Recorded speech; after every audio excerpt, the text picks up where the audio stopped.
Shalom Bapak Ibu Saudara sekalian, bersyukur sekali jika pada hari ini kita masih dapat beribadah, memuji dan menyembah Tuhan. Kita semua percaya bahwa ada kuasa yang besar dalam ibadah, khususnya dalam pujian dan penyembahan kita. Karena Allah bertahta di atas pujian dan penyembahan kita. Namun masalahnya yang hilang dalam gereja Tuhan di akhir zaman bukanlah ibadahnya, tetapi kuasa ibadahnya. Ibadah gereja Tuhan di akhir zaman, khususnya di kota-kota besar di Indonesia, bukan semakin sedikit, namun semakin banyak. Saya ingat sekali dulu ketika saya kecil, ayah saya yang juga adalah seorang gembala, seringkali ditanya oleh jemaat, "Om, kalau di kota ini ibadahnya di mana ya?" Hari ini, khususnya sebelum pandemi COVID-19, Anda tidak perlu lagi tanya, cari ibadah di mana. Pokoknya di mana ada mall, ada ruko, apartemen, atau perkantoran, di sana pasti ada ibadah. Lagu-lagu pujian ibadah gereja di akhir zaman pun makin keren dan berkualitas. Di zaman saya kecil, lagu pujian gereja sangat sederhana.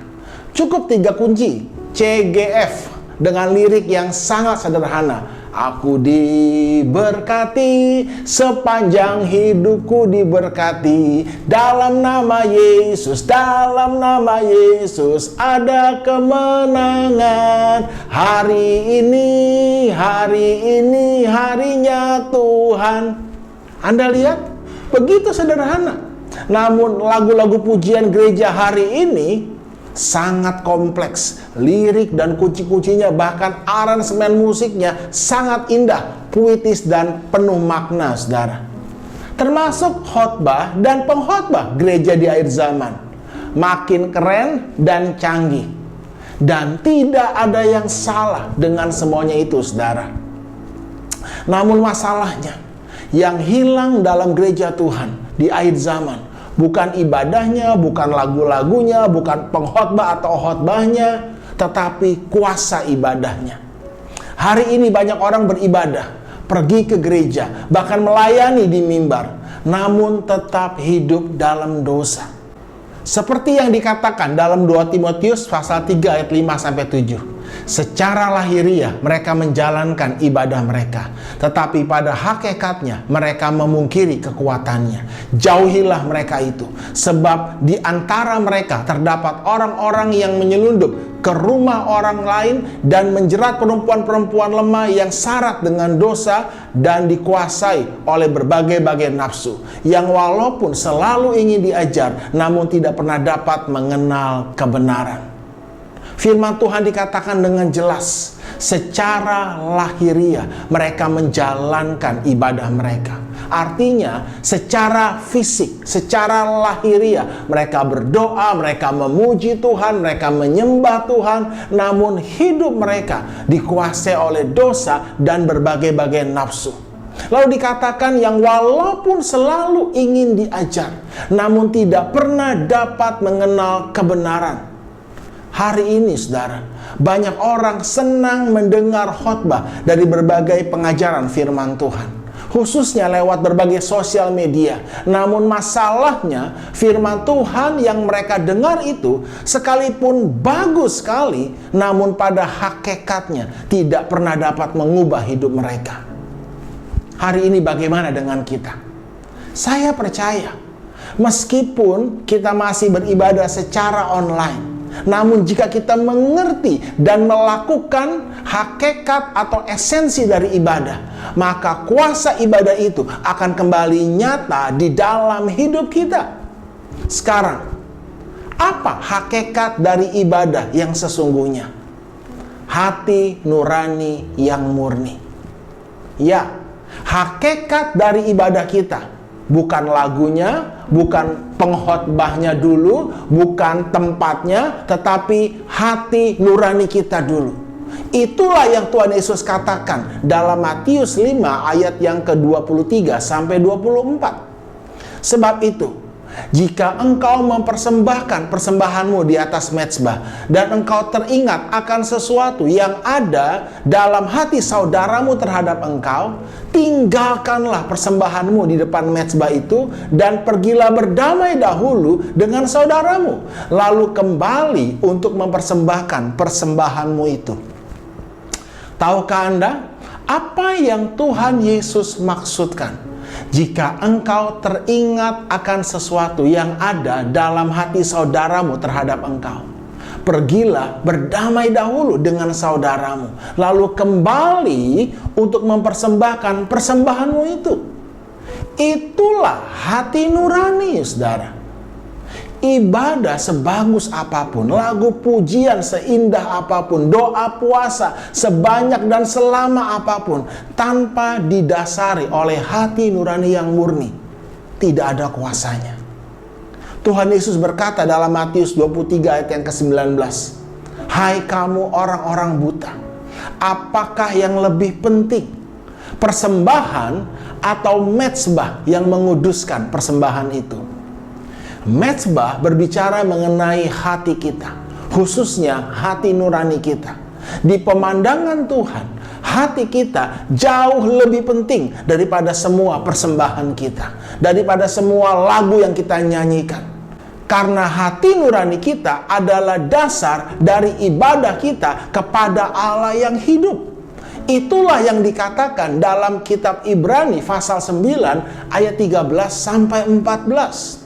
Sebab itu, jika darah domba jantan dan darah lembu jantan dan percikan abu lembu muda menguduskan mereka yang najis, sehingga mereka disucikan secara lahiriah, betapa lebihnya darah Kristus oleh Roh yang kekal telah mempersembahkan dirinya sendiri kepada Allah sebagai persembahan yang tak bercacat, akan menyucikan hati nurani kita dari perbuatan-perbuatan yang sia-sia, supaya kita dapat beribadah kepada Allah yang hidup. Darah domba dalam perjanjian lama hanya menyucikan umat Tuhan secara lahiriah.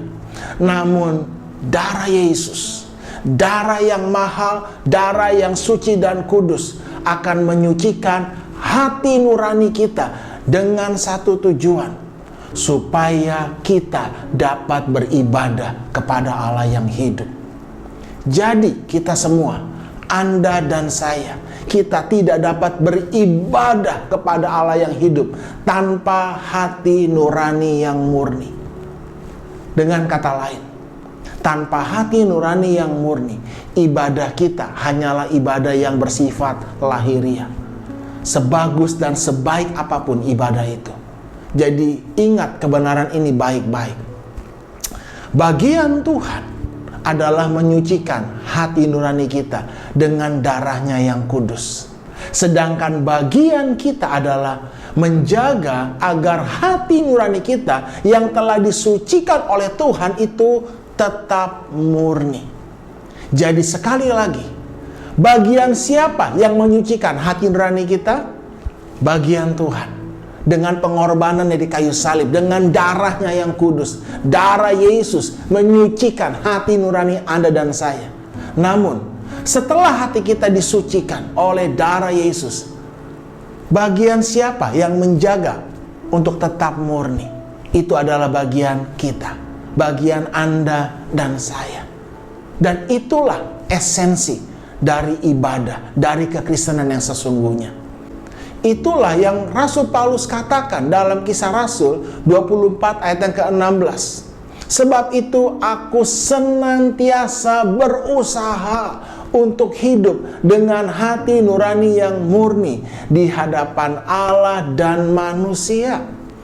Paulus senantiasa berusaha. Apa yang dia usahakan? Dia berusaha untuk hidup dengan hati nurani yang murni di hadapan Allah dan manusia. Sekarang, bagaimana dengan Anda dan saya? Jadi penting sekali untuk kita berusaha, apapun masalah dan keadaan hidup kita hari ini, untuk kita hidup dengan hati nurani yang murni di hadapan Tuhan dan juga manusia. Sekarang apakah itu hati nurani? Hati nurani adalah suara dalam diri kita yang berfungsi sebagai hakim atau wasit yang akan menuduh atau membuat kita gelisah jika kita melakukan hal yang salah. Tapi ia juga akan memberi kita rasa damai jika kita melakukan hal yang benar, seperti GPS. Jadi tanpa hati nurani yang murni, hidup kita akan tersesat. Itulah dosa atau hamartia dalam bahasa aslinya, yang artinya adalah tidak kena sasaran atau menyimpang. Iblis akan berusaha untuk mengotori hati nurani kita yang telah dimurnikan, disucikan oleh darah Yesus. Karena iblis tahu, kalau hati nurani kita kotor, maka kita tidak dapat beribadah kepada Allah yang hidup. Ibadah kita hanya akan menjadi ibadah yang mati, tidak ada kuasanya.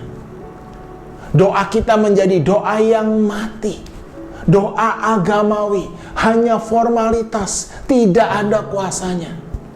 Itulah sebabnya Yakobus 5 ayat 16 berkata, karena itu, hendaklah kamu saling mengaku dosamu dan saling mendoakan supaya kamu sembuh. Doa orang yang benar bila dengan yakin didoakan, sangat besar kuasanya. Jadi apa tujuannya kita saling mengaku dosa? Agar hati nurani kita murni, sehingga doa kita sangat besar kuasanya. Jadi yang hilang dalam ibadah bukan doanya, tetapi tidak ada lagi saling mengaku dosanya.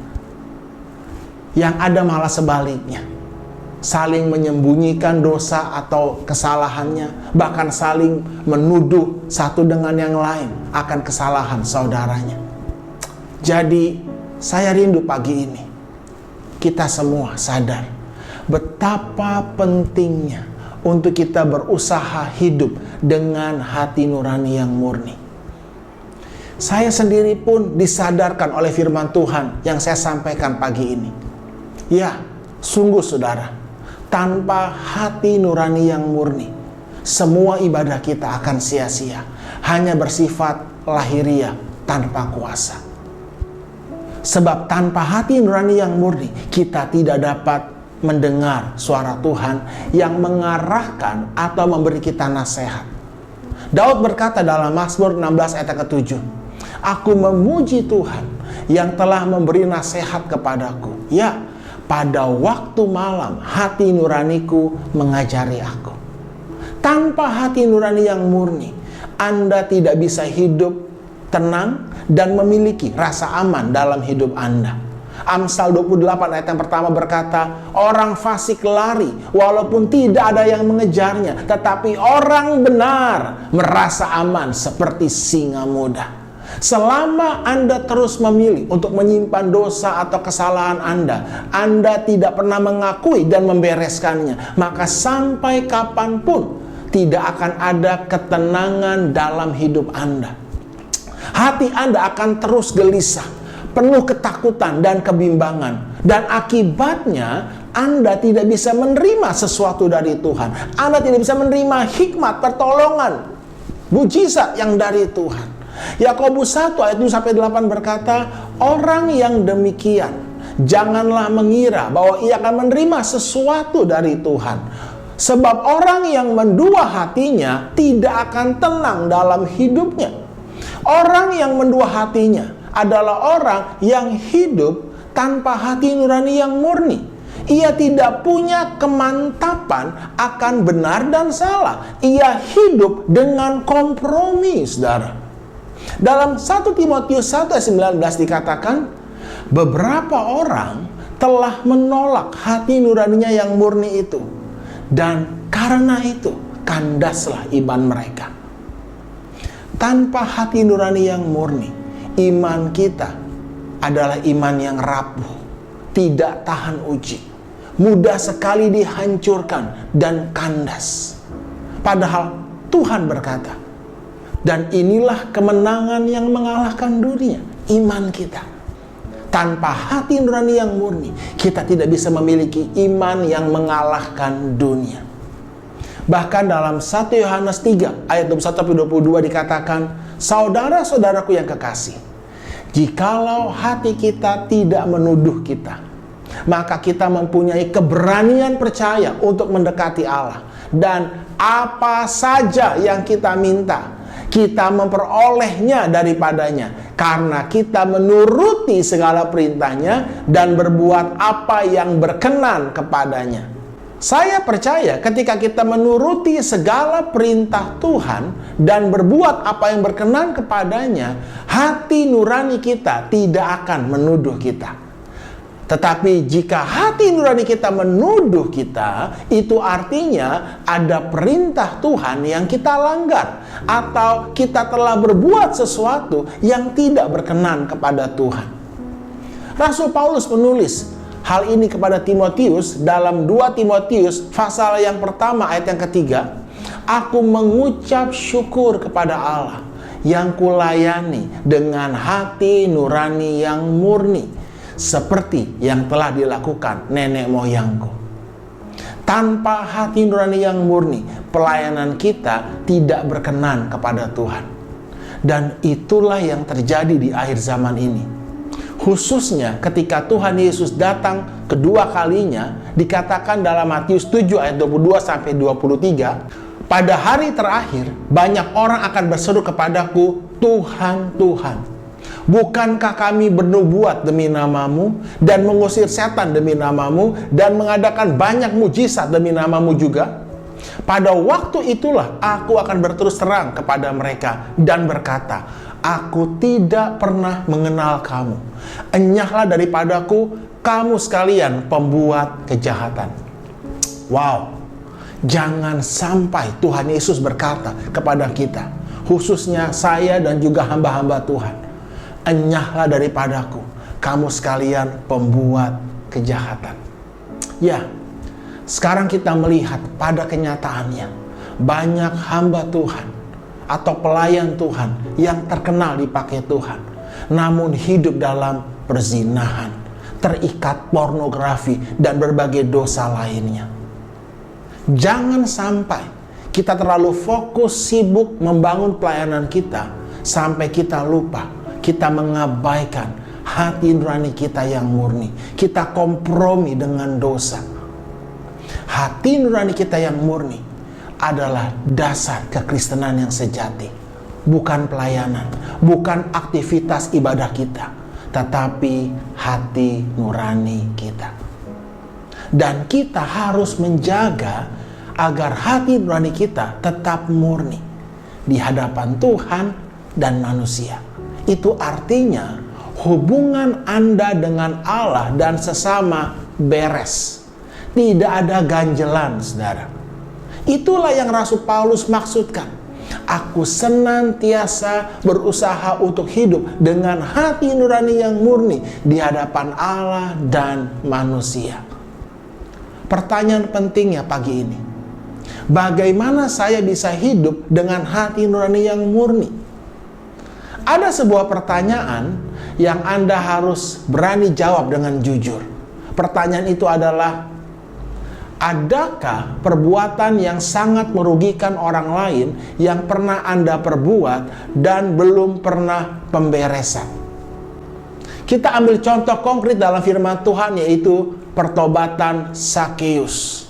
Ketika dia percaya Yesus, ketika dia bertobat, saudara, ini yang Sakeus katakan dalam Lukas pasalnya yang ke-19 ayat 8-9. Tetapi Sakeus berdiri dan berkata kepada Tuhan, Tuhan, setengah dari milikku akan kuberikan kepada orang miskin.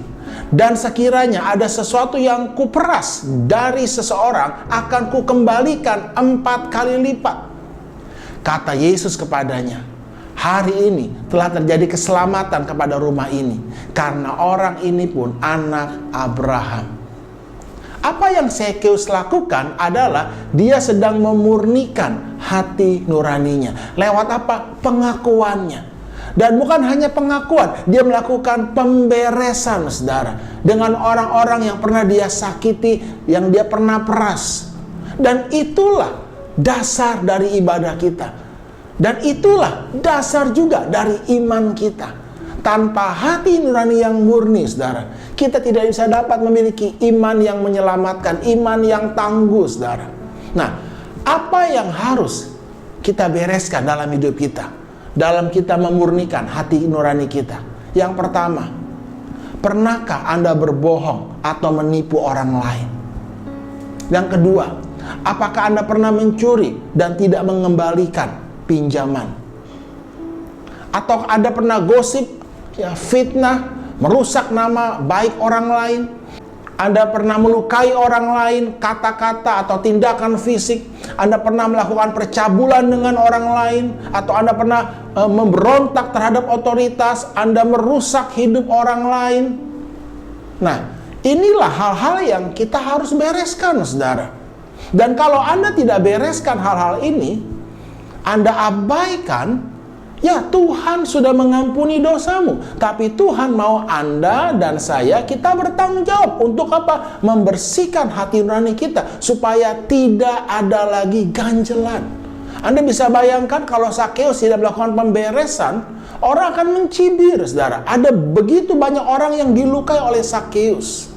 Ketika saya bertobat, ketika Sandy bertobat, saya harus berani membereskan. Bahkan ketika saya menjadi hamba Tuhan, saya buat kesalahan, saudara. Saya pinjam uang orang, lalu saya gagal dalam bisnis, tapi saya harus bertanggung jawab. Saya pernah ketika saya berkhotbah, orang yang saya hutangi itu hadir di ibadah itu. Dan ketika saya melihat dia, hati saya tidak tenang, saudara. Saya tidak bisa khotbah. Saya harus ketemu dia secara pribadi, ya, sebelum saya naik ke panggung berkhotbah. Saya minta maaf sama dia, saya akui, dan akhirnya setelah beres, baru saya bisa berkhotbah. Kita tidak bisa melayani, beribadah dengan hati nurani yang masih menuduh kita, saudara. Nah, apa ciri-ciri hati nurani yang tidak murni? Yang pertama adalah membela diri, suka membantah, lalu menyalahkan dan menyerang orang lain. Banyak alasan, suka marah-marah, padahal dia yang salah, saudara. Judes, lalu tidak bisa tegas, suka kompromi, takut, tidak ada rasa aman, jatuh bangun, dan labil sekali. Karena itu, saudara, jika Anda sadar hari ini, Tuhan, selama ini aku masih hidup dengan hati nurani yang kotor. Aku tidak pernah berusaha untuk membersihkan hati nuraniku. Dan saya berdoa, saudara, kalau hati nuranimu murni, engkau akan melihat kuasa Tuhan nyata dalam hidupmu. Doamu, pujian penyembahanmu akan berbeda sama sekali. Engkau akan melihat perlindungan dan pembelaan Tuhan. Bagaimana pemulihan hati nurani? Yang pertama, saudara, izinkan Roh Kudus menyatakan perbuatan-perbuatan yang merugikan orang lain yang belum Anda bereskan. Kalau perlu Anda tuliskan, Anda buat daftar. Anda tidak perlu mencari-cari, tapi kalau Roh Kudus ingatkan seseorang yang pernah Anda sakiti, mungkin itu pasangan Anda, mertua Anda, orang tua Anda yang pernah Anda fitnah, orang-orang yang pernah Anda tipu, Anda harus datang kepadanya. Anda harus bereskan. Lalu yang kedua, tolak pembelaan pikiran. Pikiran cenderung membela diri, tetapi hati kita, hati nurani kita selalu membela Tuhan. Itu sudah lama, hanya masalah kecil. Segala sesuatu semakin baik kok. Saya terlalu sensitif saja orangnya. Tidak ada yang sempurna. Mereka tidak akan mengerti, atau kalau dibereskan harganya terlalu mahal. Saya mau katakan hari ini, saudara, pertobatan itu harganya mahal. Pertobatan Sakeus itu harganya mahal, saudara. Dan Sakeus membayarnya lewat apa? Dia bertanggung jawab. Dia mengganti semuanya. Dan jangan takut. Saya percaya ketika Anda dan saya membersihkan hati nurani kita, melakukan pemberesan, bertanggung jawab, Anda akan melihat berkat Tuhan nyata dalam hidup Anda. Yang ketiga selanjutnya, mengaku dosa dan memohon pengampunan dari Yesus. Setelah Anda menulis, Anda pemberesan, Anda datang juga sama Tuhan. Baru yang terakhir adalah Anda belajar bertanggung jawab dengan restitusi. Ada beberapa petunjuk ya. Anda langsung datang kepada yang bersangkutan, Anda menggunakan kata-kata yang tepat, jelas dan jujur, serta penuh kerendahan hati. Anda bereskan mulai dari kasus yang paling berat. Jangan libatkan orang lain dalam pengakuan, ya. Lalu bersiap menerima penolakan bila orang tersebut belum bisa menerimanya, dan bersiap bersaksi kalau diminta. Ini adalah panduan-panduan singkat untuk kita bisa membereskan hati nurani kita. Tapi yang terpenting adalah bukan hal teknisnya, saudara, tapi niat dan keputusan Anda di hadapan Tuhan.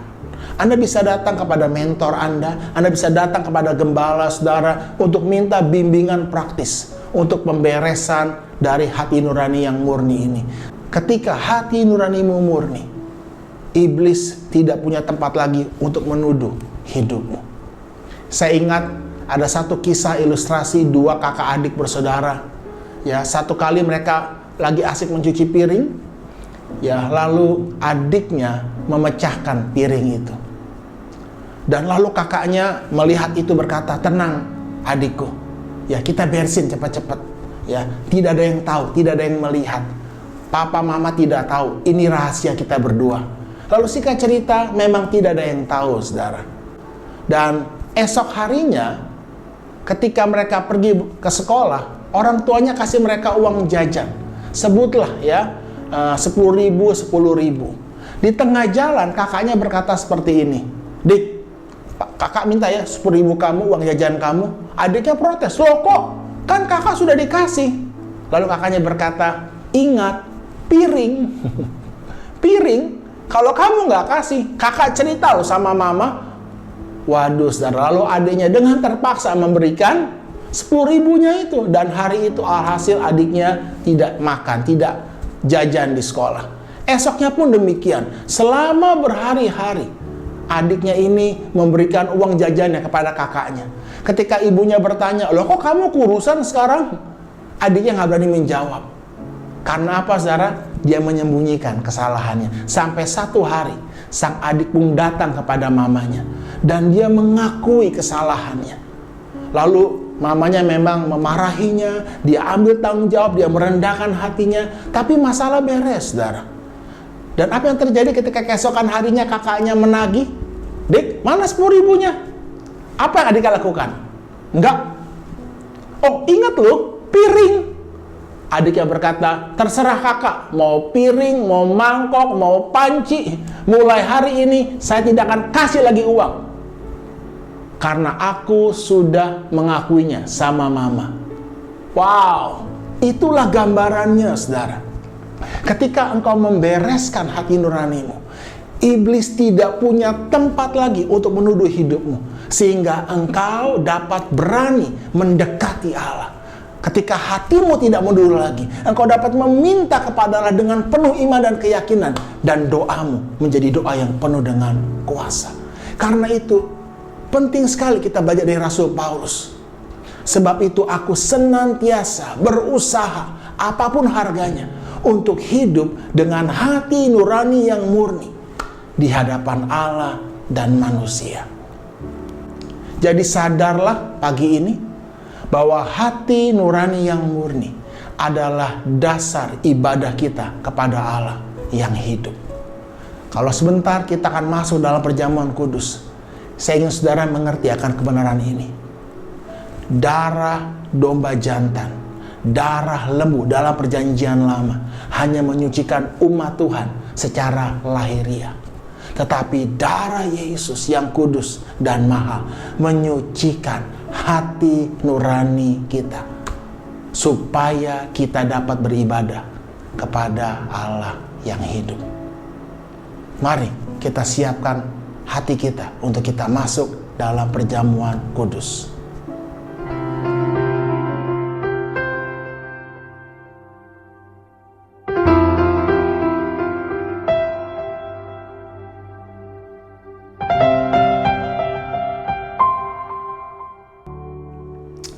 Mari saudara, kita mau ambil roti, lalu kita angkat dengan tangan kanan di atas kepala kita. Mari kita berdoa. Bapa, kami bersyukur karena salib-Mu kami hidup. Karena pengorbanan-Mu di kayu salib, Kami boleh diselamatkan, kami boleh mengenal Engkau, kami boleh memperoleh jalan masuk ke dalam hadirat-Mu. Dan hari ini Bapa, kami percaya Tuhan, tubuh Yesus telah dihancurkan bagi kami. Demikianlah firman Tuhan. Sebab apa yang telah kuteruskan kepadamu, telah aku terima dari Tuhan, yaitu bahwa Tuhan Yesus pada malam waktu Ia diserahkan, mengambil roti, dan sesudah itu Ia mengucap syukur atasnya. Ia memecah-mecahkannya dan berkata, inilah tubuhku yang diserahkan bagi kamu. Perbuatlah ini menjadi peringatan akan aku. Anakku, ingatlah bahwa aku telah mengampuni dosamu. Tubuhku telah dihancurkan karena semua dosamu, supaya engkau hidup. Kalau engkau percaya hari ini bahwa tubuh Yesus sudah dihancurkan bagimu, di dalam nama Tuhan Yesus, mari kita makan roti ini.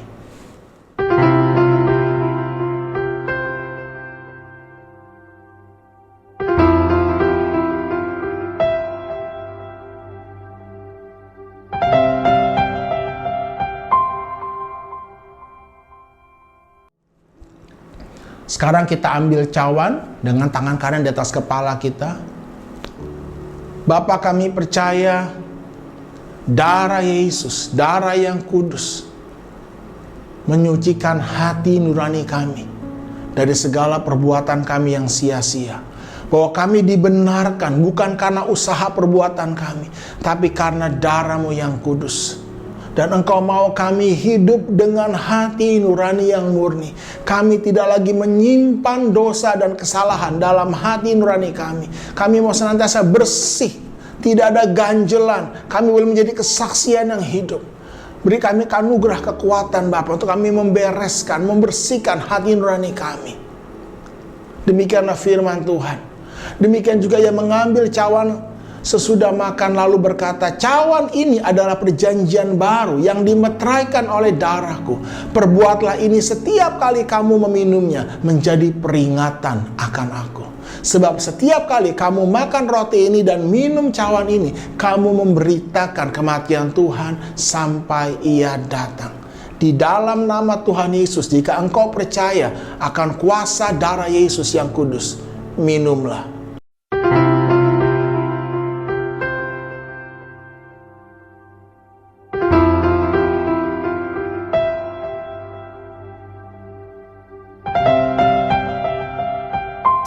Saudara, terima anugerah Tuhan hari ini. Hiduplah dengan hati nurani yang murni. Kalau Tuhan ingatkan, ada dosa kesalahan yang harus kau bereskan dengan seseorang, jangan tunda lagi hari ini. Minta ampun, datang kepada orang tuamu, datang kepada pasanganmu, datang kepada orang yang kau lukai dan kau sakiti. Anugerah Tuhan menyertai engkau.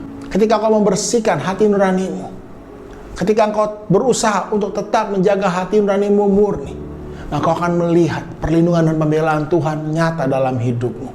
Ibadahmu menjadi ibadah yang sejati. Terima berkat Tuhan hari ini. Dalam nama Tuhan Yesus, setiap kita yang percayakan firman Tuhan ini bersama-sama katakan, amin.